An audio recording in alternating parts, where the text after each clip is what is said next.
The sun spilled gold across the sprawling palace of Sheikh Zaidan al-Hashmi, the most influential billionaire in the region. Servants hurried through marble corridors, their footsteps whispering against the polished floor. Dozens of guests had arrived, businessmen, royals, foreign ambassadors, all invited for reasons none of them fully understood. Rumor spread that the Sheikh was planning a new global project worth billions, and today, he would decide the people he trusted with it. In the servant quarters at the back of the estate, Miriam adjusted the headscarf of her daughter, Liana, 17, quiet, graceful, with a sharpness in her eyes that, her mother always said, came from God. Liana had grown up in the palace shadows, carrying trays, polishing floors, whispering polite greetings. She knew the taste of silence better than privilege, yet she held neither bitterness nor envy, only curiosity. She loved languages, especially Arabic, which she studied secretly through old books the Sheikh once donated to the staff library. Miriam cupped her daughter's cheeks. "Stay in the servant wing today," she whispered. "All the important guests are here. Don't wander." Liana nodded, though her gaze lingered on the grand hall where chandeliers glowed like constellations, suspended from the heavens. Inside the main hall, the Sheikh entered with the quiet command of a storm. Tall, dressed in a cream thobe with gold embroidery, his presence alone demanded obedience. Conversations halted, bodies straightened, and fear mixed with admiration. Sheikh Zaidan was a man who had built empires, but he trusted very few. "Welcome," he said, voice deep, accent rich with desert warmth. "Today's gathering is not a celebration. It is a test." Whispers rippled like wildfire. "A test?" one businessman muttered. "What kind of test?" asked a minister from across the room. The Sheikh lifted a hand and the room obeyed. "A test of authenticity, a test of character, a test of understanding. Anyone may claim loyalty when money is near, but I seek those who understand the soul before the treasure." A tall, elegantly dressed CEO stepped forward. "Sheikh Zaidan, we are ready for any evaluation, financial, strategic." The Sheikh's gaze hardened. "I will ask questions in Arabic, classical Arabic, the language of truth, heritage, and precision. Whoever understands it, truly understands it, answers. Whoever does not, fails." A few guests exchanged uneasy looks. Many were fluent only in business-level Arabic. Not classical, not poetic, not the kind that carried layers. The Sheikh began with a line from an ancient manuscript. إذا لم تكن للمرء حجة فصمته أولى من نطقه. Silence suffocated the hall. Men swallowed. Women blinked anxiously. The words danced with depth. If you didn't know them, you simply didn't. The Sheikh repeated, slower this time. "Who among you can interpret this?" A businessman attempted bravado. "It means, a man should think before he speaks." The Sheikh's eyes darkened. "Not even close." Another guest offered nervously, "Something about wisdom, Your Excellency? About being patient?" The Sheikh exhaled sharply, disappointed. From behind a column at the side of the hall, where she was placing a tray of dates, Liana felt her heart tug. She knew the answer. She'd read that proverb. She'd memorized it. But she was a maid's daughter, invisible, unnoticed. She swallowed the knowledge. Like a forbidden secret, the Sheikh moved on to the next line. "أصلا ما قال بين داعٍ من لا يفهم لغة النبض لا يفهم لغة القلب." Again, silence. His disappointment grew. At last, he stepped forward, voice colder. "You come to me speaking of loyalty, business, partnerships, yet not one among you understands the roots of the land you wish to stand on." His advisors shifted uncomfortably. Liana's hands tightened around the silver tray. She whispered the meaning under her breath, unknowingly, just loud enough for the Sheikh's youngest advisor to hear as he passed by. The advisor froze. Then slowly he turned. Liana panicked and lowered her gaze. "What did you just say?" he whispered. Nothing, sir." "You translated it." She shook her head. "I was only—" But the advisor was already signaling the Sheikh. The entire hall followed the movement, turning, staring. Guests frowned, first confused, then offended, wondering why attention was shifting. Toward a girl in a modest servant uniform, Sheikh Zaidan's gaze landed on her like a desert hawk. "You," he said, pointing. Liana's heartbeat thundered. Mariam, standing far behind, went pale. Come forward. Liana took one hesitant step, another. The tray trembled in her hands as she approached the center of the hall. Every guest stared as though royalty had been interrupted by an ant. She lowered her gaze. Your Excellency, I apologize if— Look up, the Sheikh commanded. She did. He studied her face, a mixture of fear and clarity. Did you understand the words I spoke? She inhaled shakily. Yes, Your Excellency. Gasps flared through the hall. The Sheikh folded his arms. Then tell them. What is the meaning of the first line? Her voice, though soft, carried. It means, if a person has no proof or wisdom behind his words, then silence is better than speaking. Murmurs erupted. Several guests flushed in embarrassment. The Sheikh nodded slowly. Correct. And the second? She answered immediately. Whoever does not understand the language of emotion cannot understand the language of the heart. The hall froze completely. The Sheikh stepped closer, eyes narrowing with new interest. Who taught you classical Arabic? No one, Your Excellency. I learned from the books in the old staff library. You read them? Yes. And understood them? I tried. Every day, one of the businessmen scoffed under his breath. We are being lectured by a servant girl. The Sheikh turned sharply. Silence. The man swallowed his pride instantly. The Sheikh faced Liana again. What is your name? Liana bint Mariam. Your mother is one of my longest-serving staff. He turned to the crowd. And yet none of you executives, tycoons, politicians, none could answer what she knew. Sheikh Zayden began to walk slowly around her, observing the guests instead of the girl. You seek positions, wealth, partnership. But without understanding language, culture, or depth, you have already failed. He stopped beside Liana. And you, the maid's daughter, have reminded this room of humility. Her cheeks warmed, but she kept her head lowered respectfully. Liana, the Sheikh continued, let me test further. He spoke a full complex verse, one known for its layers, its metaphors, its ancient structure. She listened. Then she explained, clearly, accurately, beautifully. The room erupted into stunned silence once more. The Sheikh smiled for the first time that day. You have a mind sharper than diamonds, child. Her lips parted in shock. Your Excellency, He raised a hand gently. Tell me, Liana, what do you dream of? Her mother's eyes filled with tears in the background as she whispered, Please, don't say anything foolish. But Liana answered with truth.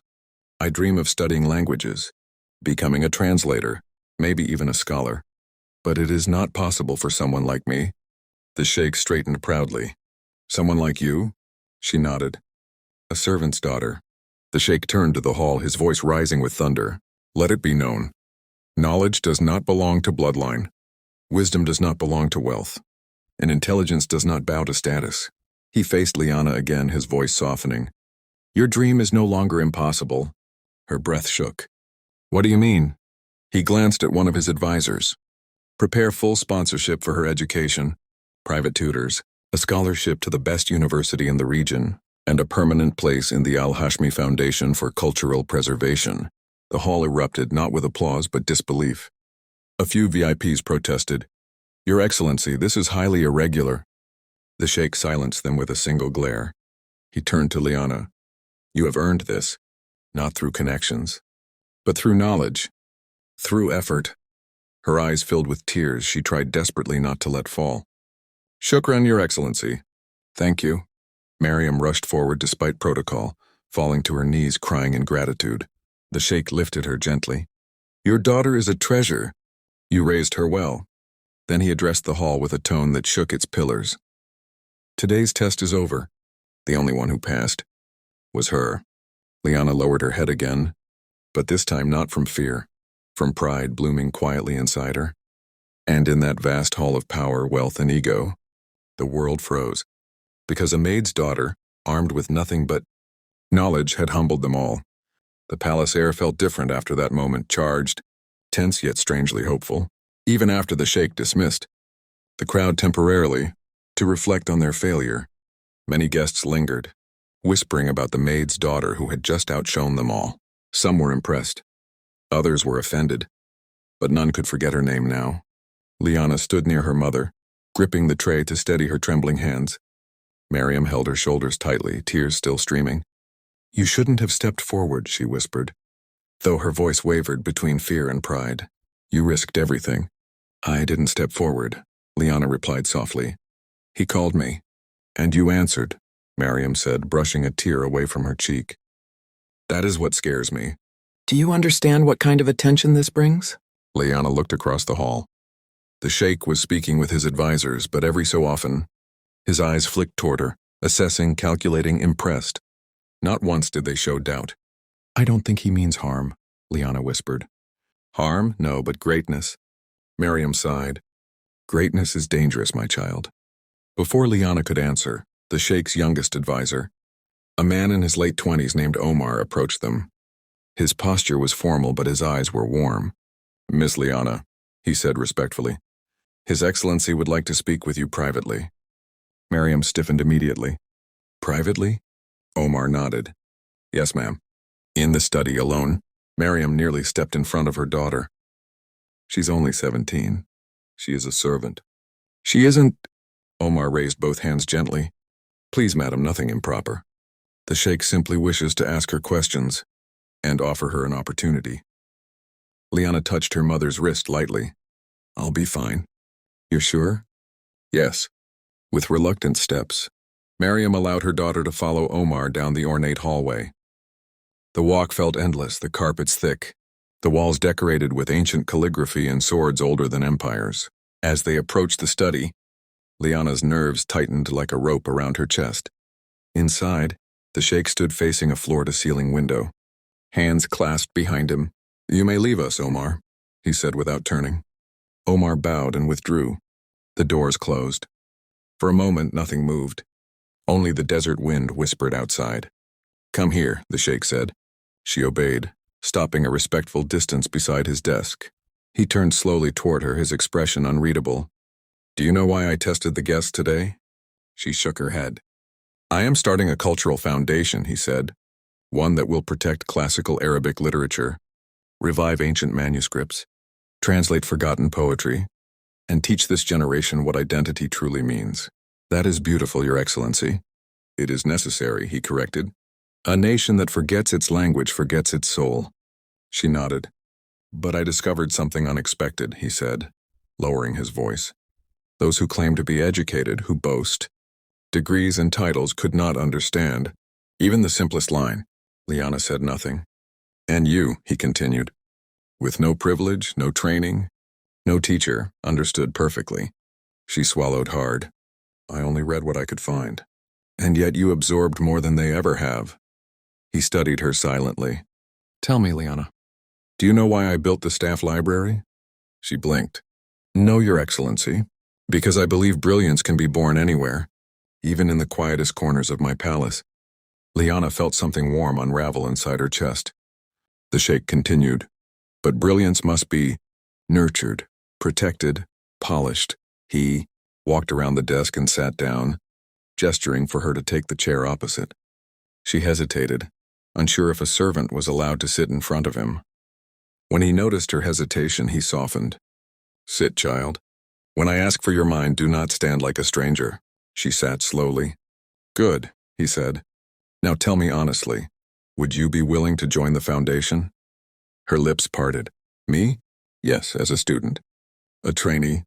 Eventually, perhaps, a scholar." The word scholar hit her like a tremor.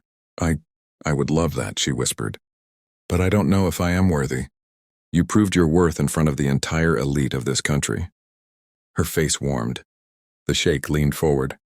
"But before I make this official, I want to test something deeper." Fear flickered across her face. "Deeper?" "Yes." He reached for an old manuscript on his desk, leather-bound, edges worn, pages yellow. "This is a family heirloom, written centuries ago.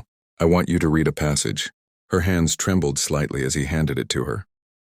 The script was small and elegant, written in classical prose so old that decoding it was like unraveling a riddle. She read slowly, then translated, then explained the metaphor. The Sheikh's eyes glowed, not with surprise this time, but with admiration. "You were born for this," he murmured. She exhaled shakily. "Thank you, Your Excellency." He leaned back, observing her thoughtfully. Tell me, Liana. Are you ready for what comes next? For scrutiny, for people who will resent your rise, for those who will say a maid's daughter does not belong among the educated? She hesitated. I don't know. Good, he said, because bravery is not the absence of fear. It is moving despite it. Their eyes met. At that moment, 3 hard knocks shook the door. Enter, the Sheikh called. A senior advisor rushed in, face pale. Your Excellency, we have a problem. What problem? It's the guests. They are upset. Some feel insulted. Some are calling the test unfair. A few are demanding you reverse your decision regarding the girl. The Sheikh's expression darkened instantly. Reverse my decision? Yes, Your Excellency. They claim you humiliated them publicly. They fear her presence will undermine their authority. They are threatening to withdraw from the project. The Sheikh rose slowly, power radiating from him. Let them withdraw. The advisor froze. Your Excellency? I said, let them withdraw. If they fear a 17-year-old girl's intelligence, they are unfit for leadership. Liana gasped softly. The Sheikh turned to the advisor. Prepare the hall. I will address them now. Yes, Your Excellency. The advisor rushed out. The Sheikh faced Liana again. His voice softened. Come with me. You started this moment. You must witness it. Me in front of all of them? Yes. A tremor ran through her, but she nodded. They walked side by side toward the hall. One a billionaire ruler, the other a servant's daughter, and yet, in that moment they walked with equal purpose. As they entered, the crowd erupted with noise, complaints, demands, arguments. But when Sheikh Zaidan lifted his hand, silence swept through the hall like a command from heaven. This gathering was meant to reveal character, he began. And it has. All eyes turned to him. Some of you failed the test of knowledge, he continued. But many of you now fail the test of humility. Guests stiffened. He gestured toward Liana, who stepped forward timidly. This girl, this maid's daughter, has more respect for our heritage, more understanding of our literature, and more dedication to our culture than all of you combined. Several dignitaries shifted uncomfortably, unable to meet her eyes. If her intelligence threatens you, the Sheikh said, then your pride is your downfall. One bold businessman finally spoke. Your Excellency, with all respect, you cannot elevate a servant's... The Sheikh thundered, enough! The man swallowed, silent. The Sheikh's voice dropped, quiet but lethal. Do not confuse wealth with superiority. Do not confuse titles with wisdom. And do not confuse status with worth. He pointed to the exit. Anyone who cannot respect knowledge, leave. No one moved. No one dared. The Sheikh nodded once. Good. Then he turned to Liana, his voice gentle once more. Your journey begins today. Her breath caught. From this moment, he announced loudly to the hall, Liana bint Maryam is under my personal sponsorship. She will study, she will rise, and she will become a pillar of the Al-Hashmi cultural foundation. The hall erupted with whispers, disbelief, awe, and Liana stood there, her heart trembling, her future unfolding. Her mother crying from the back of the hall, knowing her life had changed forever. Yet this was only the beginning. After, the hall fell into stunned silence, and the Sheikh's announcement settled in the air like a final verdict. The guests dispersed reluctantly. Some left with expressions of admiration, others left with masks of jealousy, and a few left with resentment burning behind their eyes.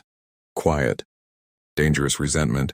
Liana stood quietly near a pillar as the palace slowly emptied, trying to understand how her world had turned upside down in a single afternoon.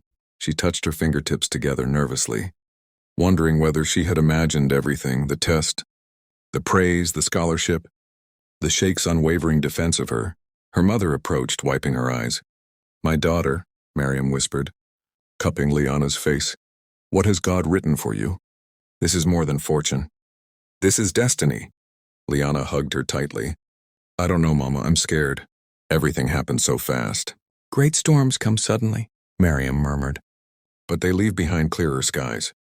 Before Liana could answer, Omar, the young advisor, approached once again. His expression was softer now, respectful, different from when he addressed wealthy guests. Liana, His Excellency requests to see you and your mother in the private lounge. Maryam's eyes widened. Me? Yes, madam. Both of you. They walked behind Omar through the decorated corridors. where golden lanterns cast warm shadows. Servants paused and bowed as they passed, not to Miriam, but to Liana, unsure how to treat her now. Word had already begun to spread. Eyes followed her everywhere. Inside the lounge, the Sheikh stood near a carved wooden table. Pouring tea from a silver teapot with the grace of someone who valued tradition, he gestured for them to sit. "You both have had a long day," he said as he filled their cups. "Please rest." Miriam bowed deeply. "Your Excellency, we do not deserve—" "Please," he interrupted kindly. "Approach me not as a ruler today, but as a man grateful for what your daughter has shown." Liana sat quietly, hands clasped. The Sheikh lowered himself into a chair and studied the two women across from him. "Miriam, you have served this household faithfully for 16 years. I have watched you work with dignity, never asking for more than your due. You raised your daughter with humility and discipline. Today, she displayed brilliance that few her age or status could ever dream of." Miriam lowered her eyes, emotion tightening her throat. The Sheikh continued, "I intend to sponsor her future, but I also want your permission. Because this decision affects her life deeply." A tear escaped Miriam's eye. "Your Excellency, if you believe she deserves this chance, then I will thank God every day for your generosity." The Sheikh nodded. "Then it is settled." Liana exhaled in relief, but the Sheikh wasn't finished. "There is more," he said. She blinked. "More?" "Yes, your studies will not be ordinary. I want you to learn from the best scholars, attend private classes, receive specialized training.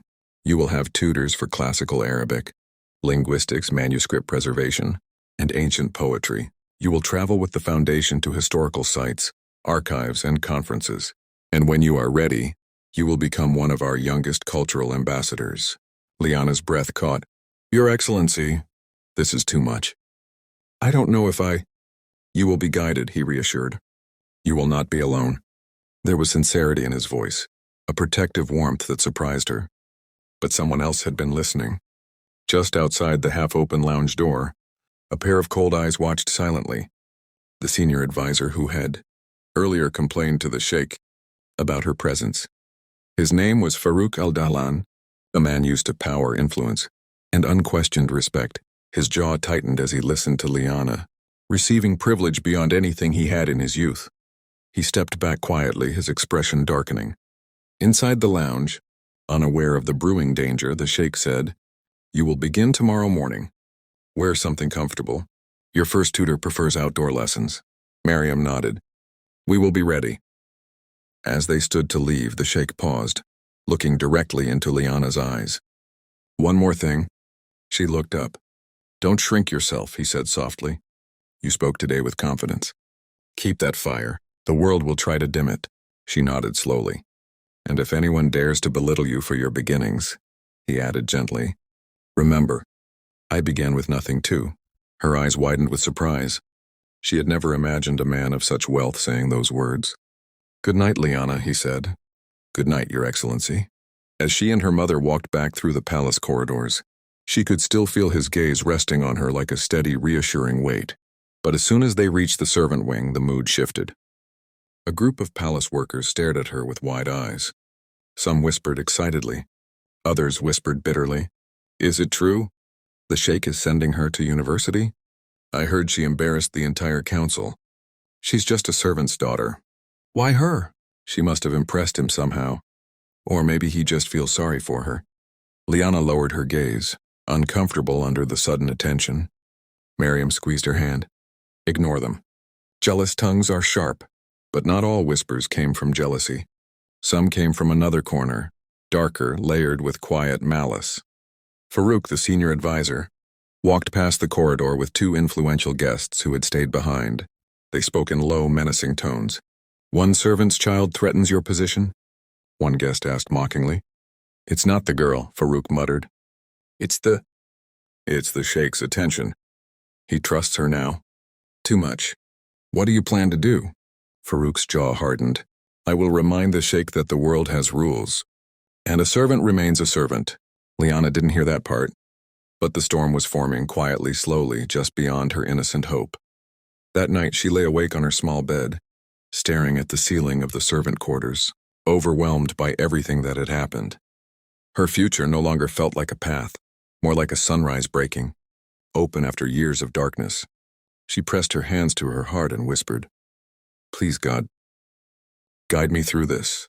Meanwhile, in his private chamber on the highest floor of the palace, Sheikh Zaydan stood on his balcony, looking out at the moonlit desert. But his thoughts were not on the land. They were on the girl who had answered ancient words with a clarity none of his advisors could. A maid's daughter, yet brilliant beyond measure. Perhaps, he murmured into the night, God sends wisdom through the most unexpected souls. Little did he know her wisdom would soon save much more than his pride. It would save his kingdom, it would save his legacy, and eventually, it would change his heart. The next morning, Liana woke before sunrise. The soft light of dawn filtered through the thin curtains of her modest room. Her heart pounded, not from fear, but from anticipation. Today was the first day of her formal tutelage.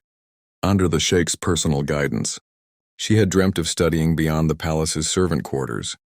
But now the dream was real and terrifyingly close. Her mother prepared a simple breakfast, her hands shaking slightly. "Eat well, Liana. You will need your strength." "I am ready, Mama," Liana said, though her voice carried a tremor she couldn't hide. Outside, the palace buzzed with hushed gossip. Servants whispered, palace guards exchanged looks, and the lingering aura of yesterday's event hung like a heavy perfume. Some feared change. Others silently admired it. Omar met them at the grand doors. "His Excellency will meet you in the eastern gardens. Your tutor is already waiting," he said. His tone was careful, almost protective, as if aware of the storm gathering in the shadows. Liana followed him into the gardens, a sprawling paradise of fountains, olive trees, and exotic flowers. Birds sang, but the air carried a tension Liana could feel. At the center of a marble courtyard, an older man waited. His robes were simple but elegant, his eyes sharp behind gold-rimmed glasses. He bowed slightly. "Miss Liana bint Mariam, I am Professor Karim Al-Sayed," he said. "I will be your tutor for classical Arabic, manuscripts, and ancient poetry.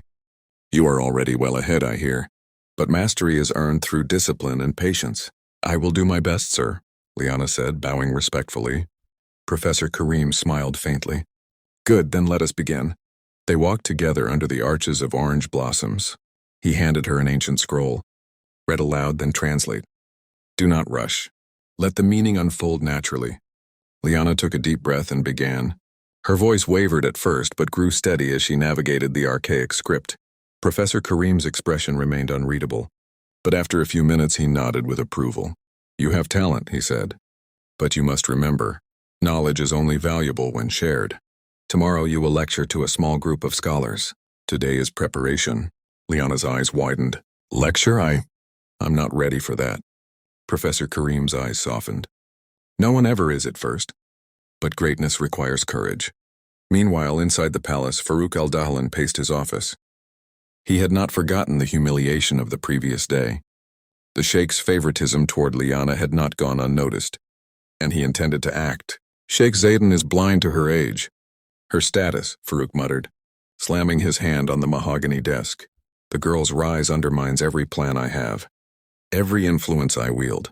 I will remind him of the world outside these walls." A visiting businessman leaned forward. "And what do you suggest?" Farouk's lips curved into a faint, dangerous smile. "We test her. A challenge that will make even the Sheikh question her place." Back in the gardens, Liana's first day progressed. Hours passed with translations, lectures on historical context, and exercises in writing Arabic calligraphy. Her hands ached, but her spirit soared.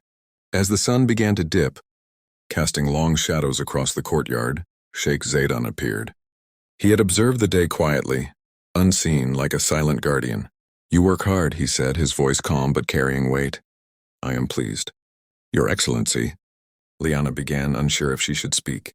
"Do not be nervous," he said, motioning her to continue. "Speak freely." I am grateful for this opportunity," she admitted, "but I'm also afraid.